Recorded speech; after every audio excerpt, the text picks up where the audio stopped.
ला हौला बिल्ला कुव्वता इल्ला बिल्लाहिल अलील अज़ीम। औज़ु बिल्लाहि मिनश शैतानिर रजीम। बिस्मिल्लाहिर रहमानिर रहीम। अल्हम्दुलिल्लाहि रब्बिल आलमीन वस्सलातु वस्सलामु अला अशरफिल अंबियाइल मुरसलीन व सय्यदना व नबियना व शफ़ीए ज़ुनूबना व मौलाना मौलस सकलैन व जद्दिल हसन वल हुसैन अबिल क़ासिम मुहम्मद। बिस्मिल्लाहिर रहमानिर रहीम। इन्नमा युरीदुल्लाहु लियुज़हिबा अन्कुम रिज्सा व युतहिरकुम तत्हीरा।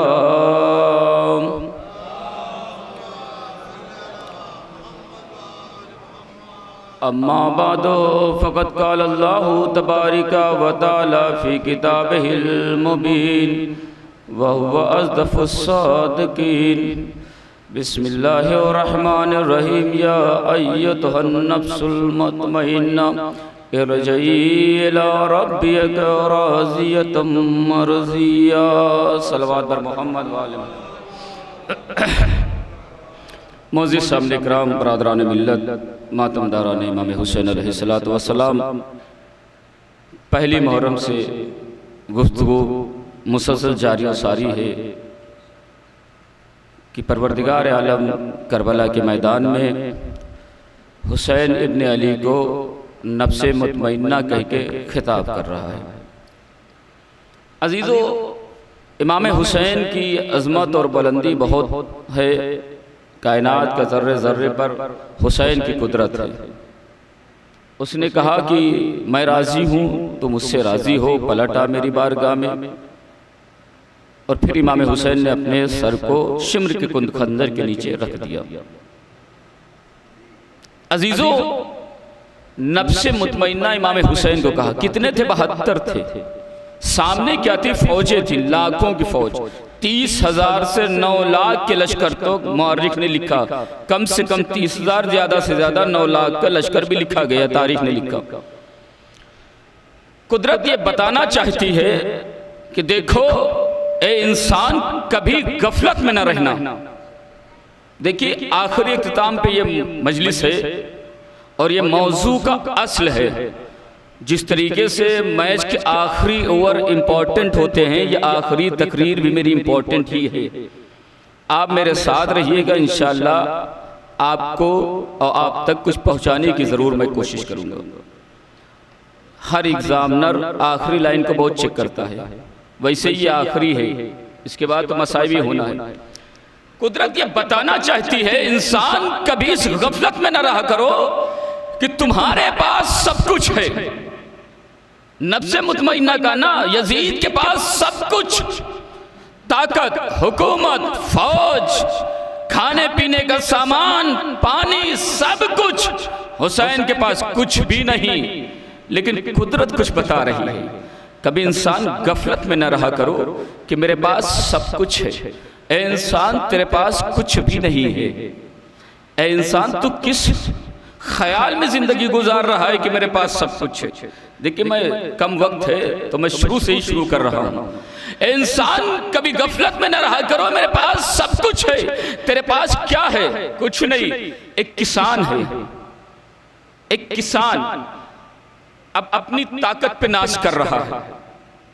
अपनी ताकत पे बेहतरीन किस्म की बीज लेके आया, बेहतरीन जमीन को हमवार किया, और जमीन को हमवार करने के बाद पानी लगाया, महंगी से महंगी खादें डाली, डालने के बाद बीज को बोया, एक लहलहाती हुई फसल तैयार हुई।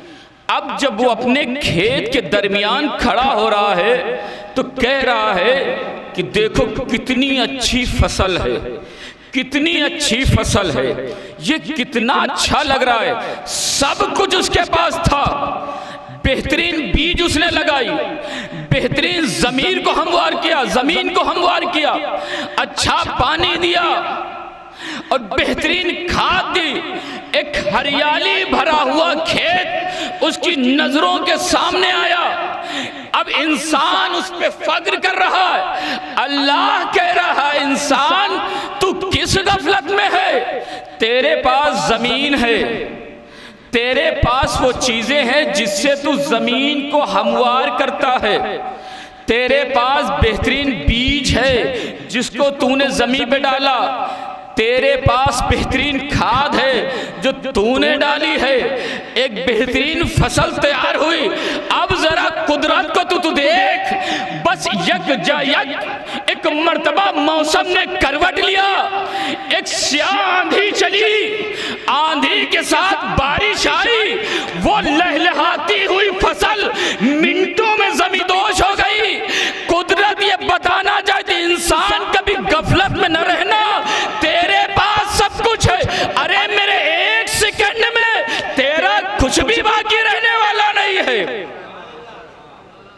ए इंसान, किस गफलत में है तू? मेरे एक सेकंड में तेरा कुछ बाकी रहने वाला नहीं है। यजीद क्या सोच रहा था? क्या हुसैन को कत्ल कर देने के बाद हुकूमत रह जाएगी? खुदा कह रहा नफ्से मुतमइन्ना, अब तो जरा सोचता कि मरने के बाद जो बोल रहा है वो कोई आम इंसान थोड़ी बोलता है, उसका रहबर ही बोल सकता है। तो इंसान कभी गफलत में न रहे कि तेरे पास सब कुछ है, बस मेरा एक झोंका आएगा, सब कुछ खत्म हो जाएगा, तेरी सालों की मेहनत मेरी सेकंडों में खत्म होगी। इंसान कभी किसी को छोटा न देखा कर। देखिए मौजू वही है, इंसान कभी छोटा न देखा कर। अब मौलाए मुत्तकियान ने कूफे की मिंबर से इरशाद फरमाया, इंसान जब तू किसी को छोटा देखता है तो तेरी दो नजरें होती हैं। एक नजर ये होती है, या तो तू गुरूर से देख रहा है या तो बहुत दूर से देख रहा है, तभी तू छोटा देख रहा है। या तो गुरूर भरी नजरों से उसे देख रहा है या तो उसे बहुत दूर से देख रहा है। इंसान तू किस गफलत में है? यजीद किस गफलत में था? नाम हुसैन मिट जाएगा। अरे जिसका वादा अल्लाह ने लिया हो, क्या वो नाम कोई मिटा सकता है?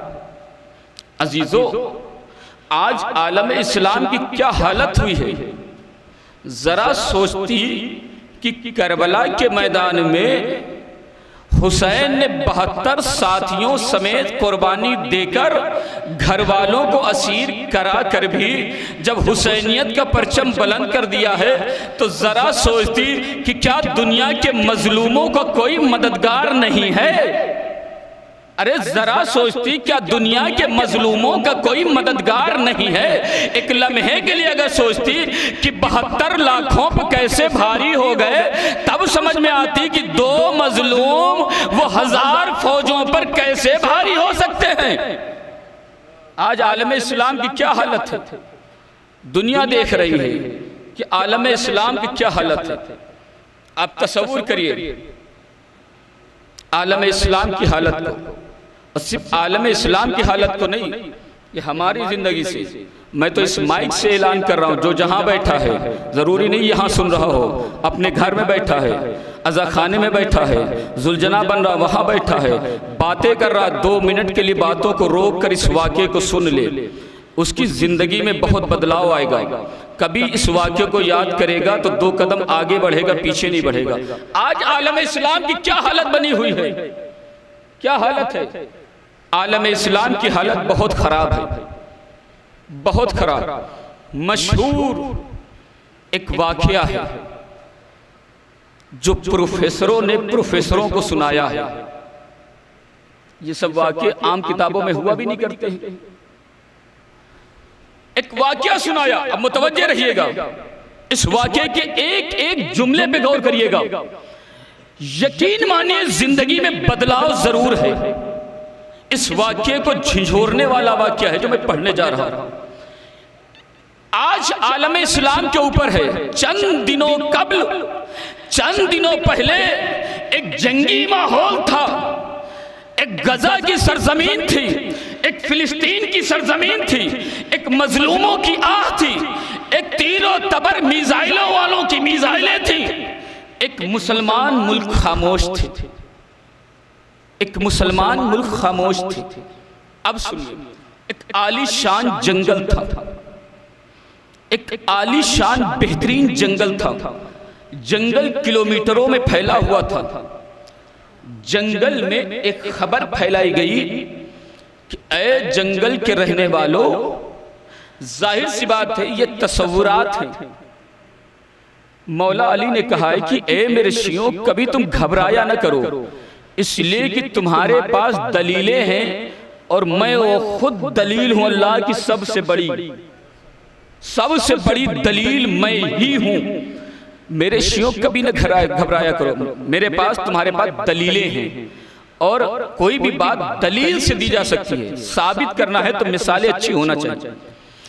जंगल है, जंगल में फर्ज कीजिए एक पुराना पेड़ है, बरगद का है या पीपल का है, उसे हमने सरदार मान लिया।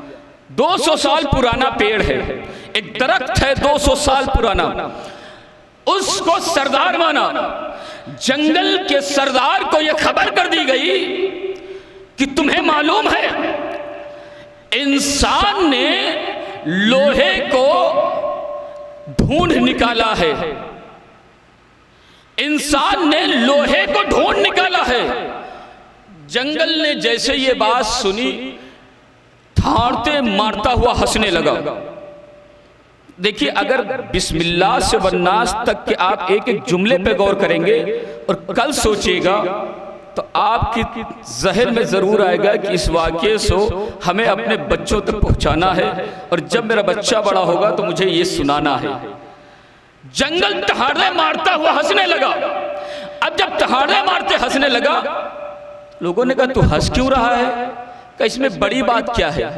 अरे इंसान है, इंसान ने लोहे को ढूंढ निकाला है या ईजाद कर लिया, तो इसमें बड़ी बात कौन सी है? कोई बड़ी बात नहीं। बात खत्म हो गई। फिर जंगल में खबर फिर फैला दी गई, ए जंगल वालों, तुम्हें मालूम है इंसान ने पत्थर को ढूंढ निकाला है, पत्थर को ढूंढ निकाला है। जंगल ने फिर कहा इसमें कौन सी बड़ी बात है, इसमें हैरत की कौन सी बात है? इंसान है, पत्थर को ढूंढ निकाला होगा। फिर वो हंसने लगा और खूब तेज हंस रहा है जंगल। अब फिर जंगल के अंदर एक खबर पहुंचाई गई, तुम्हें मालूम है इंसान ने जो लोहे को ईजाद किया था, उसके बाद जो पत्थर को ढूंढ निकाला था, उस पत्थर पे उस लोहे को घिस रहा है, तराश रहा है, और जब तराश रहा है तो उसमें आग की चिंगारी निकल रही है, जिससे वो नुकीला बन रहा है। जंगल फिर हंसने लगा, इसमें कौन सी बड़ी बात है, इसमें कौन सी हैरत की बात है? अब जंगल हंस ही रहा है, हर जुमले पर हंस रहा है। अब फिर उसी जंगल में एक खबर फिर आम कर दी गई, तुम्हें मालूम है, देखिए नतीजा इसी जुमले पर है। क्या जंगल में खबर की गई? इंसान ने लोहे को ईजाद कर लिया, इंसान ने लोहे के बाद पत्थर को ईजाद कर लिया, पत्थर के बाद उस लोहे को पत्थर पे तराशना सीख गया, जिससे उसमें नुकीलापन आ गया। अब जो जंगल में खबर पहुंचाई गई, इन तीनों बातों को सुनने के बाद जंगल का माहौल क्या था? वही माहौल था जो एक शादियों का माहौल होता है। लेकिन जो अब जंगल में बात गई कि तुम्हें मालूम है इंसान ने जो लोहे को ईजाद किया, जो लोहे को तराशा, जो लोहे में नुकीलापन पैदा हुआ, उसमें इंसान ने एक लकड़ी का बेट लगा दिया। अब जैसे ही का लकड़ी का बेट लगा दिया, पूरे जंगल में रोने की आवाज आई। भाई मुतवज्जे हुए, हम भी हैं, आप भी हैं, पूरा समाज है, पूरा माशरा है, हर घर की कहानी यही है। अब जंगल में रोने की आवाज आई। जंगल वालों से दरियाफ्त किया, अभी तो हर बात पे हंस रहे थे, अब रो क्यों रहे हो? कहा तुम्हें मालूम नहीं, अब पूरे जंगल को वीरान कर दिया जाएगा, हर दरख्त को काट दिया जाएगा। क्यों? का इसलिए कि हमारा ही भाई इसमें शामिल हो गया है, हमारा ही भाई इसमें शामिल हो गया, वरना कभी भी इस जंगल को कोई काट नहीं सकता था। आज गजा की सरजमीन हो, चाहे वो फिलिस्तीन की सरजमीन हो, चाहे वो ईरान की सरजमीन पे हो, अरे किसी यहूदी की माँ ने इतनी ताकत से अपने बेटे को जन्म नहीं दिया था वो जो अली वालों के सामने सर उखाड़ सकता था। लेकिन अगर वही ला इलाहा इल्लल्लाह मुहम्मदुर रसूलुल्लाह पढ़ने वाला, जिसे रसूल ने भाई कहा था, अगर वो भाई उन लोगों के लिए अपनी जगह न देता, पूरी आलम इस्लाम की यही हालत है। वरना जंगल तो हंस रहा था, और जो आज दुनिया के मुसलमान हंस रहे हैं उनका भी यही हश्र होने वाला है जो इस जंगल का हुआ है, कि जंगल के सरदार ने कहा अब हमें काट दिया जाएगा, हमें फेंक दिया जाएगा। क्यों? का इसलिए कि हमारा ही भाई इस लोहे के साथ शामिल हो चुका है। तो ये मजलिस इख्तिताम पर है मेरी, और अल्लाह ने कहा इंसान कभी गफलत में न रहे कि तेरे पास सब कुछ है, तेरे पास कुछ भी नहीं है, बस नफ्स से मुतमइन्ना कोई है तो वो हुसैन इब्न अली है। और कौन है? कोई नहीं, हुसैन है और कोई नहीं। अजीजों, आज 8 मुहर्रम की तारीख है। हुसैन करबला में नफ्स से मुतमइन्ना बन के आया। अल्लाह कह रहा है किसी को छोटा ना समझो, अगर छोटा देख रहे हो या दूर से देख रहे हो या तो गुरूर से देख रहे हो, दो ही बातें हो सकती। फिर 8 मुहर्रम की तारीख, नफ्स मुतमइन्ना हुसैन इब्न अली है। हुसैन मुतमईन है करबला के मैदान में। आज की तारीख गाजी अबुल फजल अब्बास से मंसूब कर दी गई। अब्बास कौन? अब्बास की फजीलत क्या? अब्बास की फजीलत क्या? जंगल से रोने की आवाज आई कि अब हमें कोई बचा नहीं पाएगा, काट दिया गया।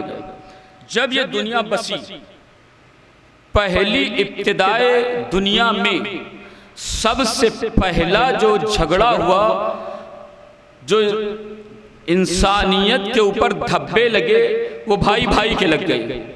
लगे या नहीं लगे? एक तरफ हाबिल है, एक तरफ काबिल है। इब्तिदाए दुनिया में सबसे पहला धब्बा भाई भाई पे लगा, किसी और पे नहीं लगा। जब दुनिया चलती रही, अब तारीख फिर लिखती है कि एक मर्तबा दुनिया फिर से बसी।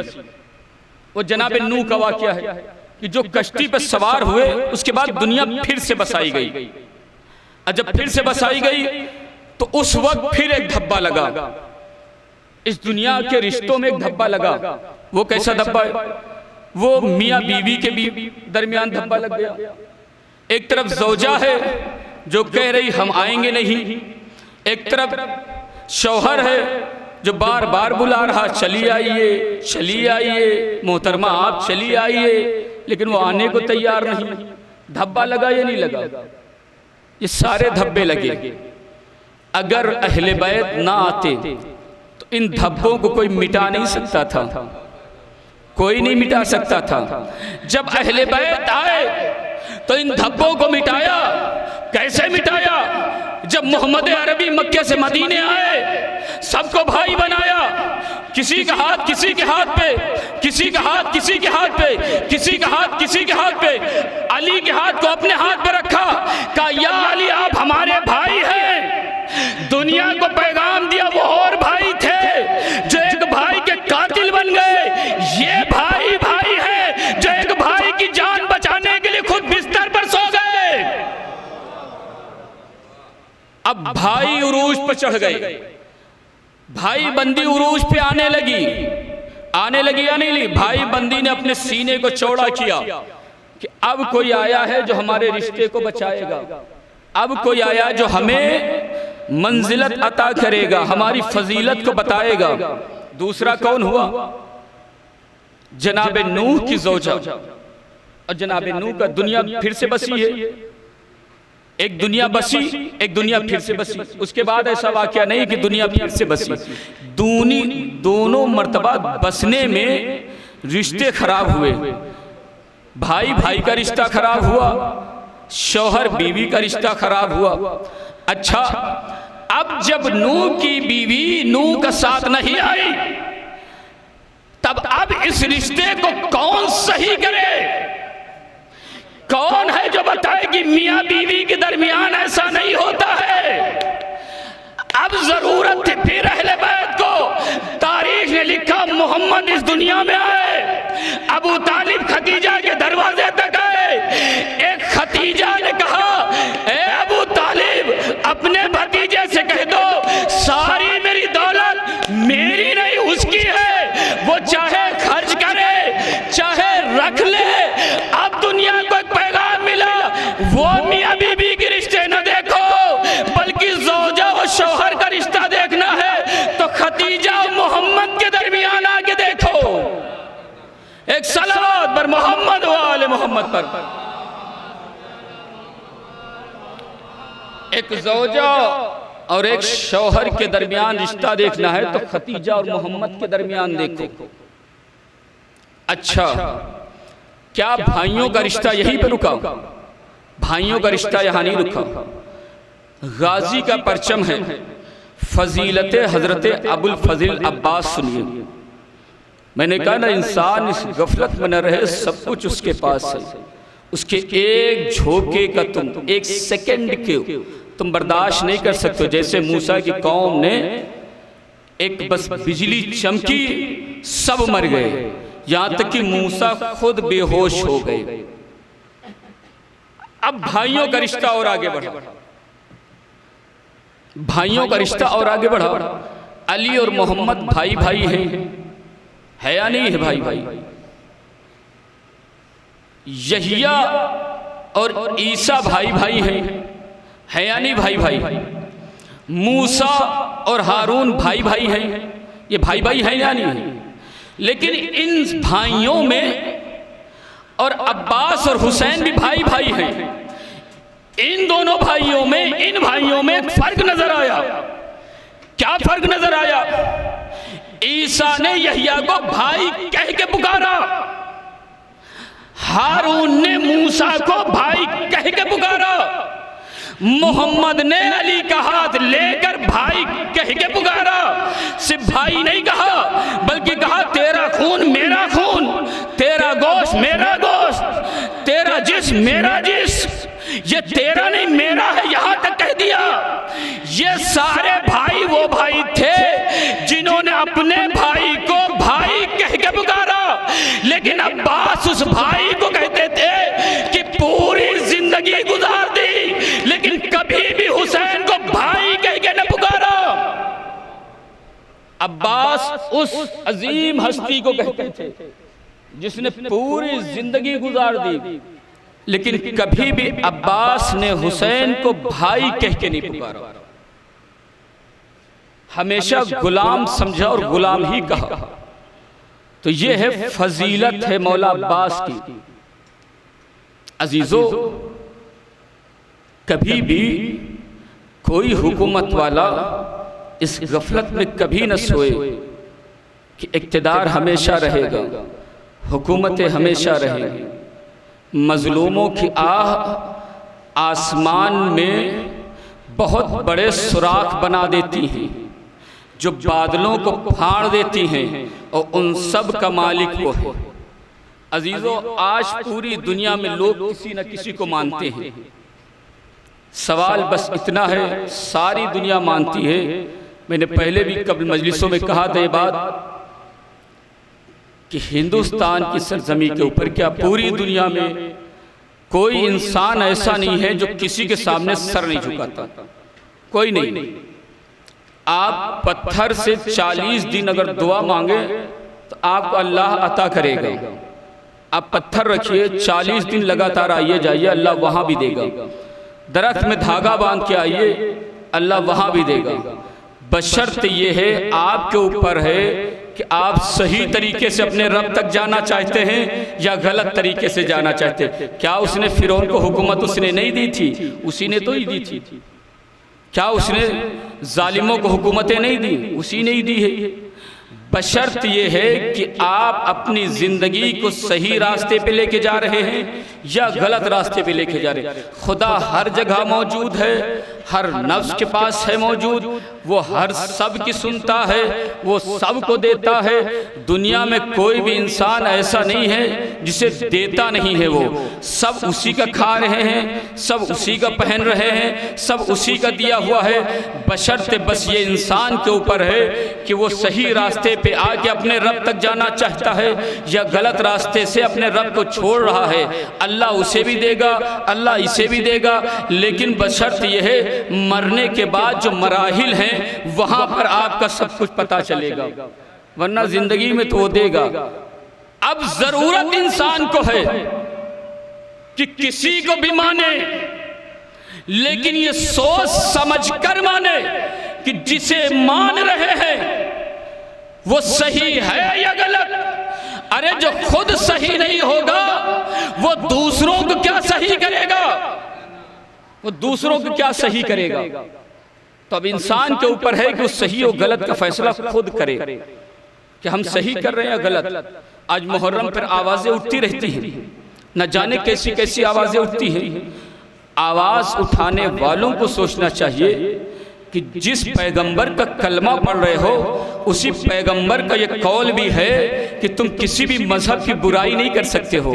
हर मजहब का तुम पर एहतराम वाजिब है, वाजिब है तुम पर एहतराम।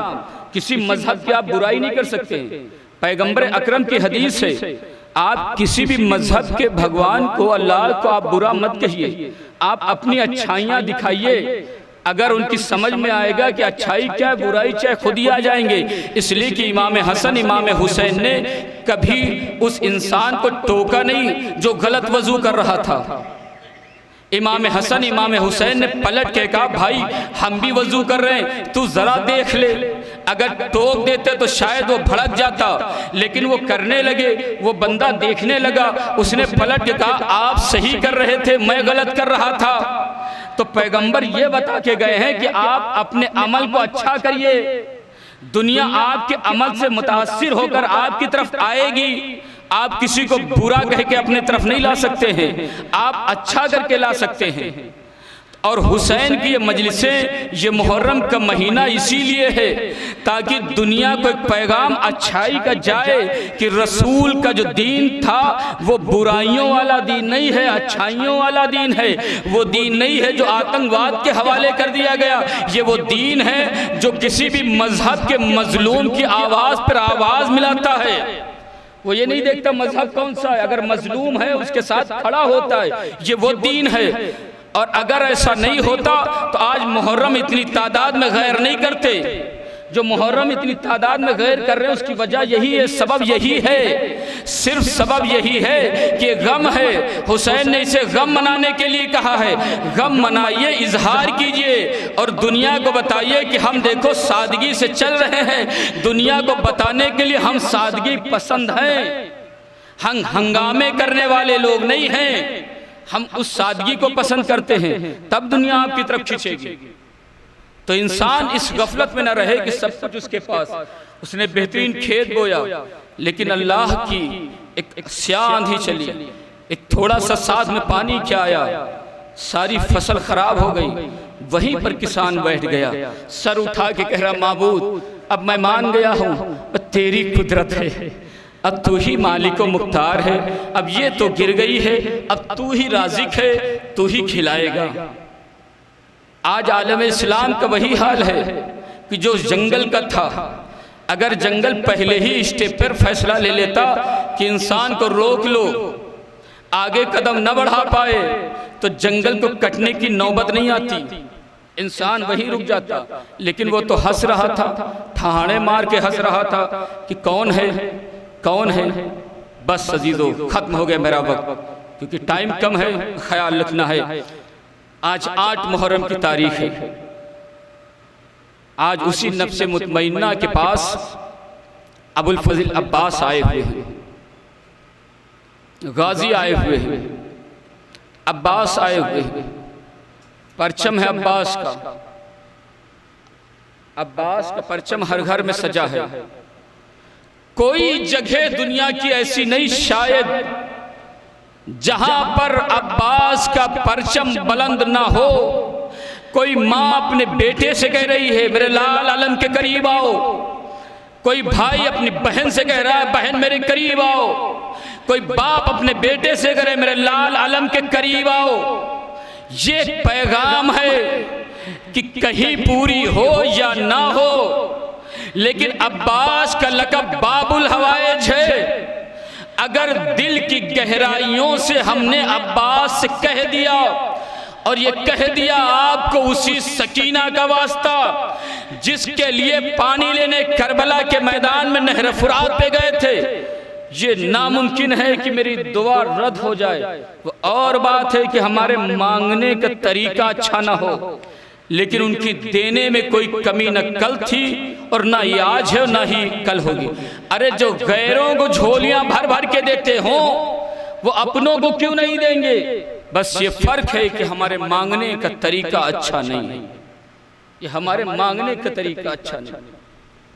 आज उसी गाजी का परचम उठ रहा है। आज कोई सरजमी ऐसी नहीं है जहां पर अब्बास का परचम न उठ रहा हो। अरे जो यूरोप ईसाइयों और यहूदियों से पटा हुआ था, मुसलमानों का नाम ही नहीं था, उस यूरोप की सरजमी पे भी अब्बास का परचम उठ रहा है। इसीलिए शायर ने कहा ज़हरा तेरी दुआ है, ज़ैनब तेरा करम है, लंदन की सरजमी पे अब्बास का आलम है। ये इसीलिए कहा गया उस सरजमी के ऊपर जहां मुसलमानों का कोई वजूद न था, सब ईसाई यहूदी मजहब के मानने वाले लोग थे, बौद्ध धर्म के मानने वाले लोग थे, लेकिन उसी सरजमी पर अलम अब्बास उठ रहा है। लोग कतार ब कतार सड़कों पर चल रहे हैं गाजी का परचम लेकर, दुनिया को पैगाम दे रहे हैं आओ जो औलाद हैं वो औलाद लेके जाएं, जो बेरोजगार हैं वो अपना रोजगार लेके जाएं, जो बेघर हैं अपना घर लेके जाएं, जो बेज़र हैं अपना ज़र लेके जाएं। आओ तो अब्बास के पास, मांगो तो दिल से, ज़बां से नहीं। मवद्दत मांगी गई है, मोहब्बत का नहीं तस्करा है। मवद्दत के साथ दिल से मांगो, गाजी ज़रूर अता करेंगे। ये है अब्बास। सरजमी कोई ऐसी बाकी नहीं दुनिया की जहां पर अब्बास का परचम नहीं उठ रहा है। अजीजों, बस खत्म हो गई दुआ। अब्बास का परचम उठा के लाए हैं, यहां से लेके जाइएगा। जब लेके चलिएगा तो दुआ जरूर करिएगा। गाजी जिन बाजुओं से उठा के लाए हैं, इन बाजुओं की कुव्वत को कम ना होने दीजिएगा। ए गाजी, उन दुआओं में सबसे बड़ी दुआ ये है, ए मेरे मौला कभी हमारा हाथ इस तरीके से ना हो, जब भी हमारा हाथ हो तो इस तरीके से हो। हमारा हाथ देने वालों में रखना, हमारा हाथ लेने वालों में न रखना। इसलिए कि हम आपके गुलाम हैं, हम आपके आज़ादार हैं, हम आपके मातमदार हैं। हम ये भी दावे से कहें मौला हम आपके आज़ादार हैं, ये भी किसी के सामने हाथ फैलाएं मौला ये हम पे अच्छा नहीं लगता। मौला वो दिन न दिखाइएगा जब हमारे हाथ किसी के सामने फैल जाएं। मौला इन बाजुओं की कुव्वत सलामत रखिएगा। मौला आइंदा साल तक हमें बीमारियों से हिफाजत कीजिएगा, ताकि आइंदा साल जब मुहर्रम आए तो इसी तरीके से आपका गम मनाएं, आपका परचम सजाएं, आपके भाई का अलम उठाएं और इसी तरीके से मेहंदी में, गश्त में, जुलूस अज़ा में बढ़ बढ़ कर हिस्सा लेते रहें। बस अजीज़ों, वही अब्बास जिसका परचम उठा के लाए हैं, वही गाजी हुसैन के सामने खड़ा हुआ है, आवाज दे रहा है, ए मेरे आका, ए मेरे मौला, हमें मरने की रिजा दे दीजिए। अज़ादारों जरा तसव्वुर करिए, आप खुद ही एक भाई के सामने खड़ा होकर मरने की रिजा मांग रहा था। एक भाई से कह रहा था आप रन में जाने की इजाजत दे दीजिए।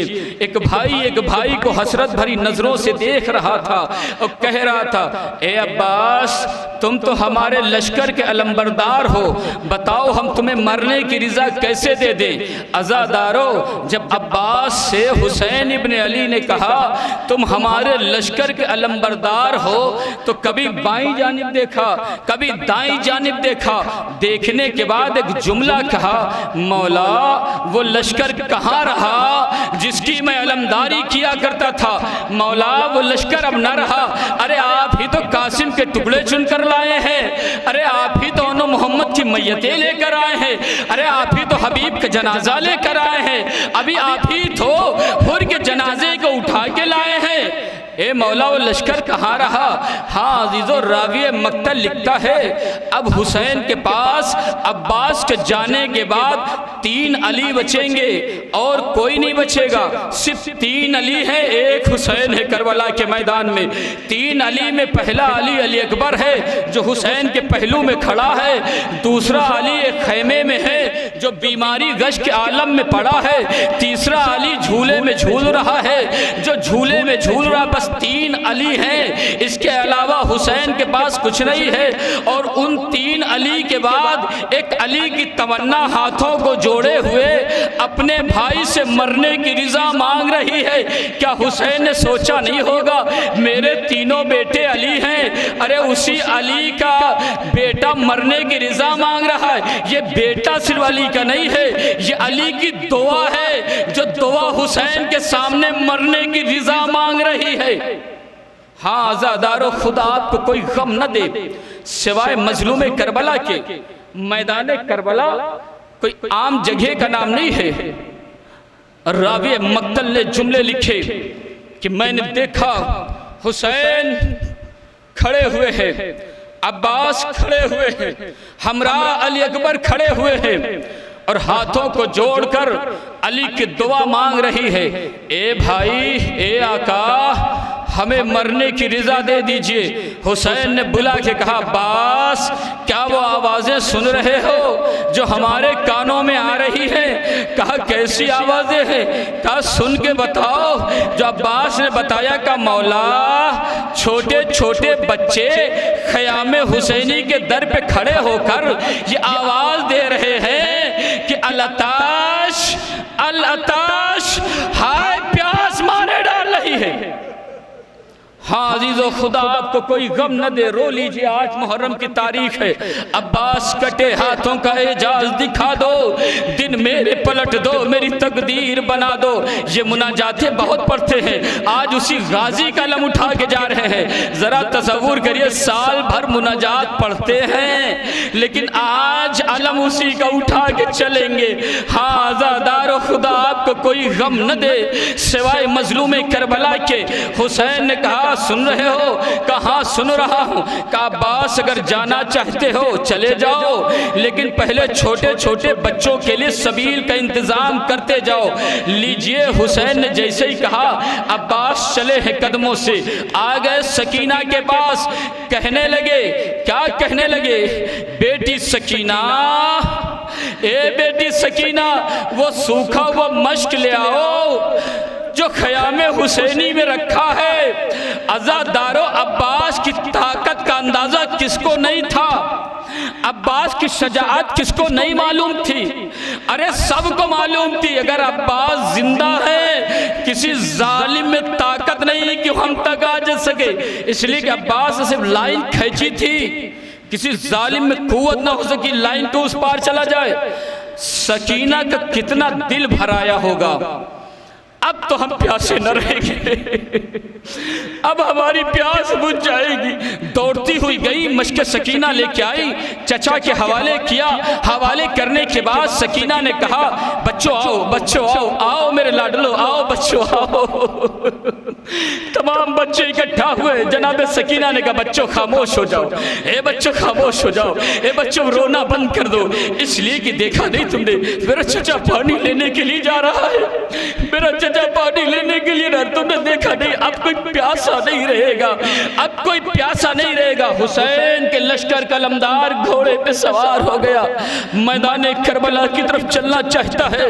रावी मक्तल ने लिखा, चंद कदम घोड़े ने आगे बढ़ाया था, एक मर्तबा हुसैन ने आवाज दी, अब्बास एक लम्हे के लिए अपने घोड़े को जरा ठहराओ, अब्बास एक लम्हे के लिए अपने घोड़े को रोको।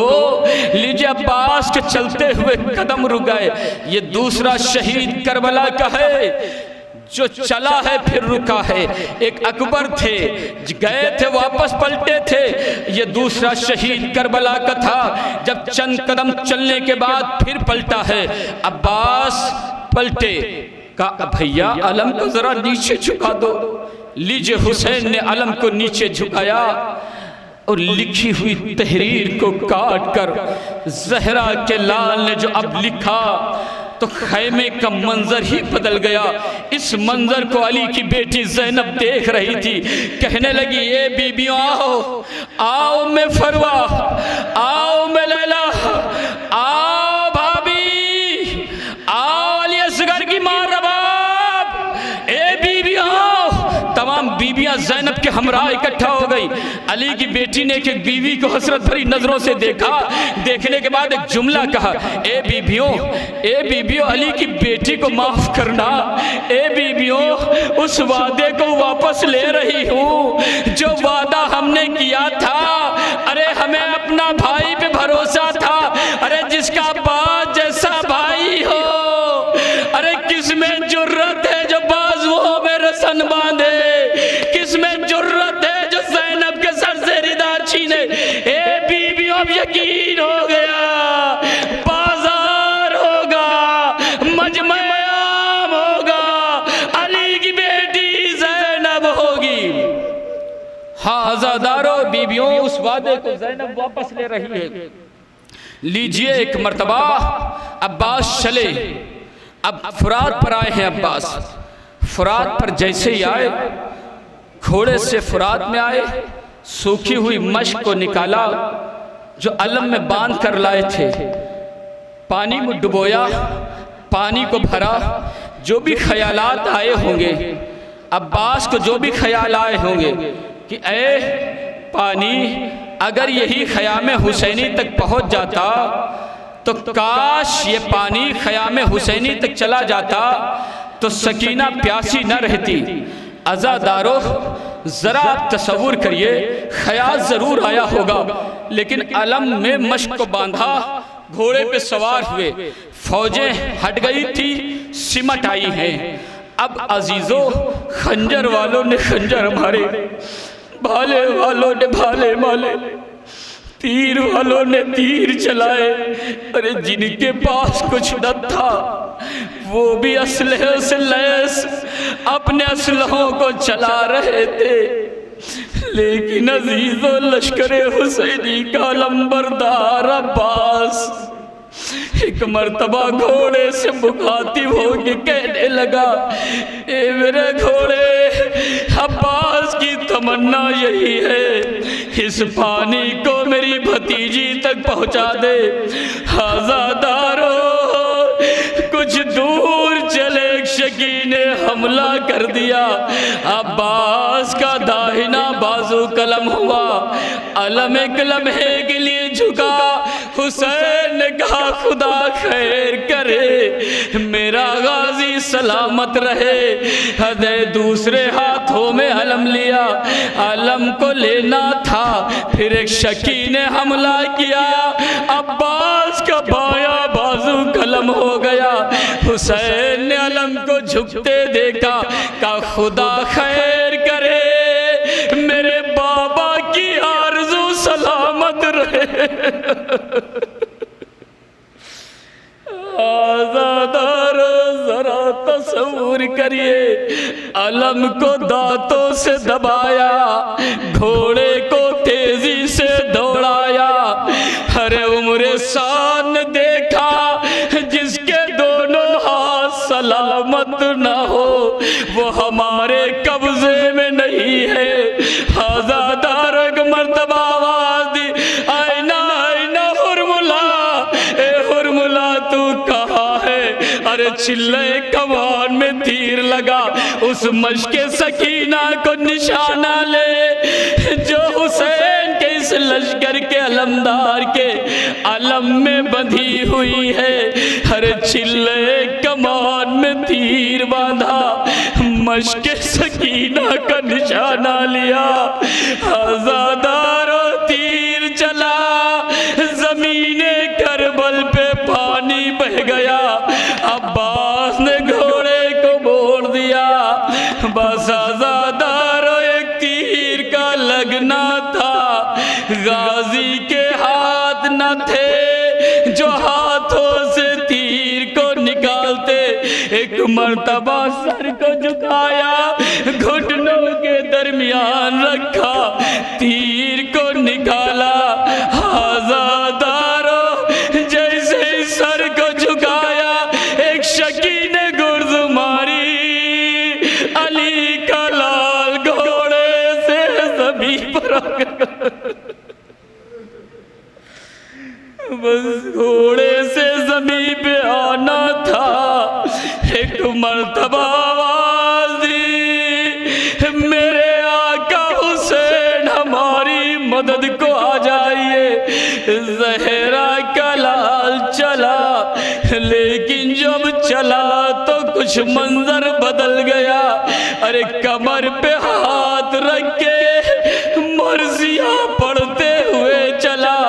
अलान इनका सरा ज़हरी आखी अब्बास, ए भैया तुम्हारे मरने से मेरी तो कमर टूट गई। कुछ दूर चले एक बाजू को उठाया, कुछ दूर चले दूसरे बाजू को उठाया, बाजू को सीने से लगाया। शायद कहा हो ए बाबा उन बाजुओं को आके तो देखो जिन बाजुओं पे बड़ा नाज था।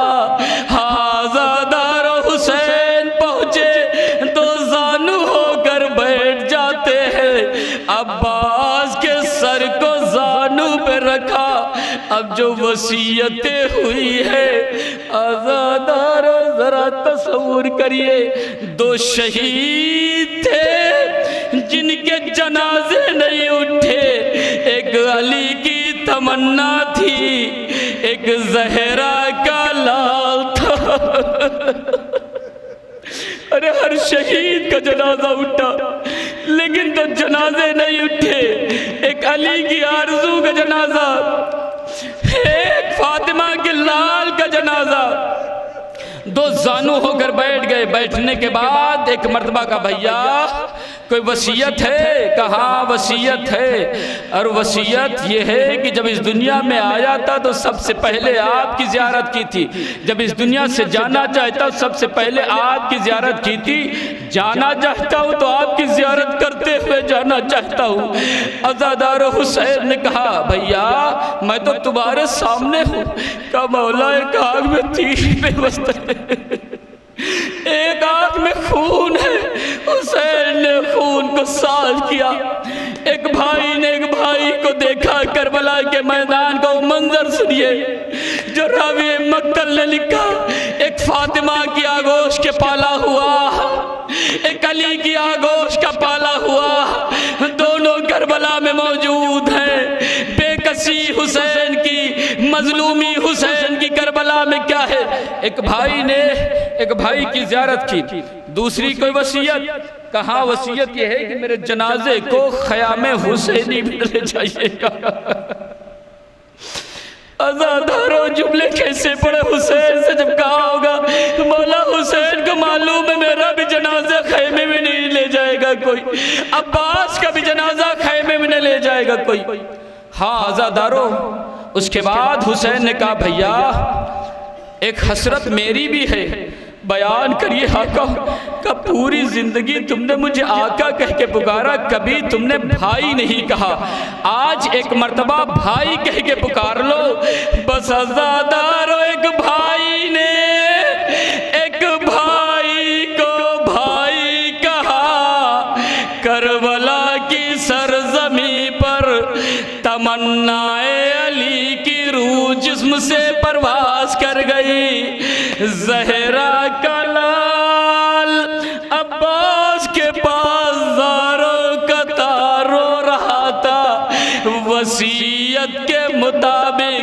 जनाजे को छोड़ दिया, अलम अब्बास का लेकर आए। जब अलम अब्बास कर लेकर आए, तारीख लिखती सकीना ने अलम को आते देखा। एक मर्तबा कहा, बच्चों घबराओ नहीं, देखो मेरा चचा पानी लेकर आ गया। लेकिन जो अलम करीब आया, सकीना ने क्या मंजर देखा। अलम तो आया, अलमदार न था। पलट के सकीना ने कहा, ए मेरे बाबा हुसैन, मेरा चचा कहाँ है? कहने लगी, बेटी सकीना, तेरा चचा नहरे फुरात पे सो गया। हे बाबा, अरे मेरे चचा को बुला दीजिए, मैं अब कभी भी पानी नहीं मांगूंगी, मैं कभी भी पानी का शिकवा नहीं करूं।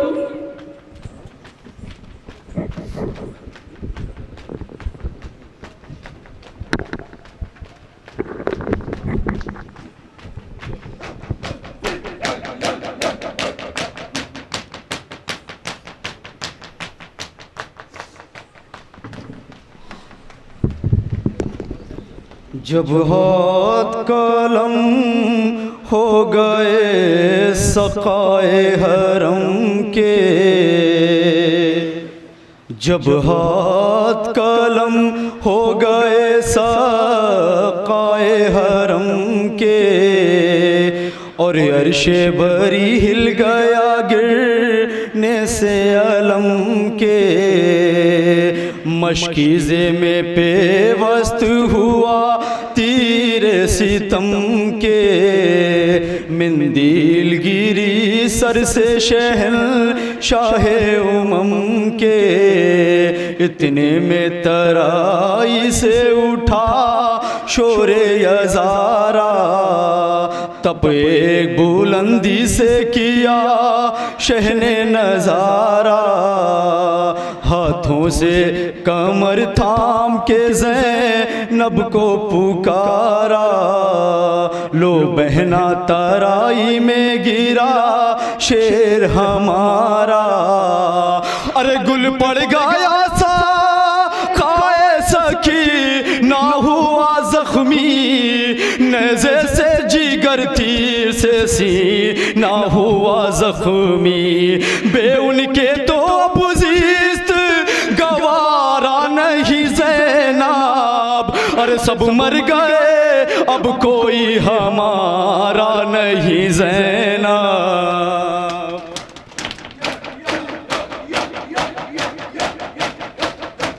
अरे फिर देख के दरिया को आवाज़ सुनाई, आवाज़ नहीं देते हो क्या मर गए भाई।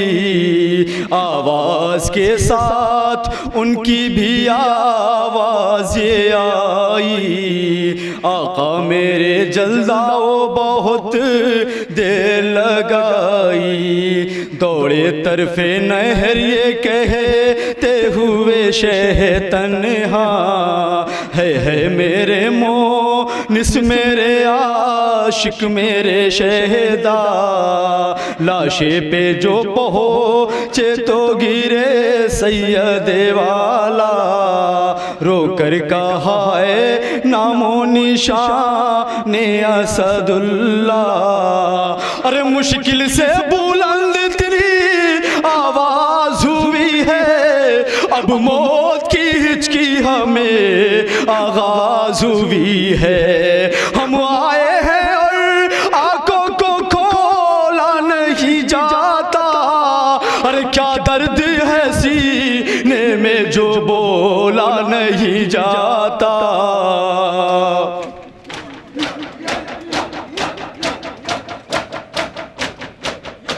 भाई कहाँ फर्जंद कहाँ और मददगार, इस पर भी किसी नाम पे बोले ना अलमदार। देखा शह वाला ने की लब हिलते हैं बराबर, झुके जो सुना आहा तो करते हैं ये गुफ्तार। शह बोले कुछ हद भी गुलामी की है भाई, बचपन से तो अब तक मेरी नालें उठाई। कुछ आरज़ूए दिल को होए हक़ फिदाई, वो बोले कि किस्मत में ना थी आज रसाई। नालें उतारो तो कदमों में बसोलूं, और कह के गुलाम अपना पुकारो तो मैं बोलूं। शहजादियाँ सुल्ताने मादी ना रही प्यासी, सका में बना आहा सकी ना रही प्यासी।